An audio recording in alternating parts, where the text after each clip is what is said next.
great Americans. Hard worker. Hard-working great Americans. And there's a lot of descendants of Okies in California, too. Consistent with committee practice, we'll now recognize members on a 2-to-1 ratio. I recognize the gentleman from Nebraska, Mr. Smith. Thank you, Mr. Chairman.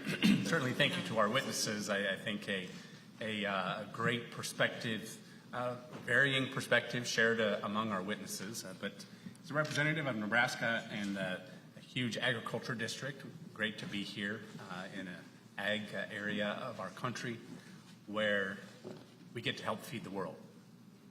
I think that is a task that sometimes we take for granted ourselves with the production here in America, but the fact that the world is relying on us in so many ways, I think it's important that we get it right. We look at the employee shortage, the worker shortage, and how that triggers the supply chain disruptions and crisis, absolute crisis. There's so many things we really need to talk about, and obviously there's diverse perspective here on this at this table.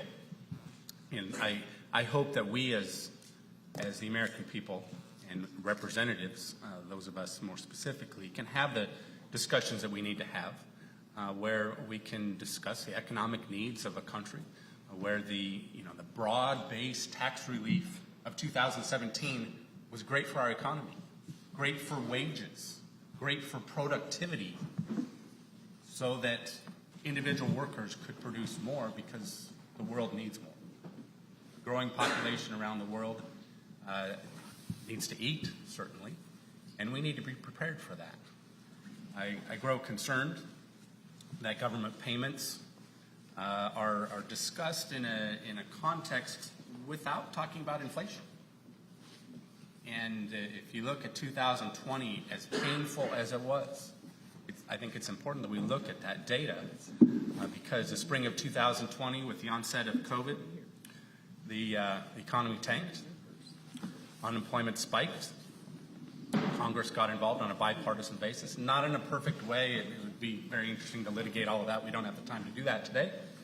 But Congress got involved twice, basically in 2020, in a bipartisan fashion. By the end of 2020, the GDP was back to about even from before the thriving economy that we had heading into COVID. So a new administration came into the White House and insisted on increasing and extending government payments. The president was warned that it would trigger inflation. He dismissed that, pushed it anyway.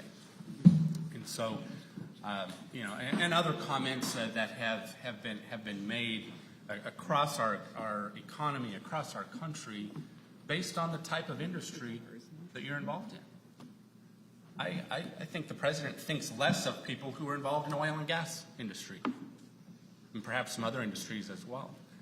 And I hope that, again, we can have the discussions we need to have, the debates that we need to have. We shouldn't shy away from disagreement either. Our country is founded on disagreement. But when you look at the policies that need the discussion, I hope that we can do that moving forward. Mr. Jackson, my colleague from I believe your congressman, he stole some of my questions relating to inspection, but I know that it's important, especially as it relates to the federal government, what you do.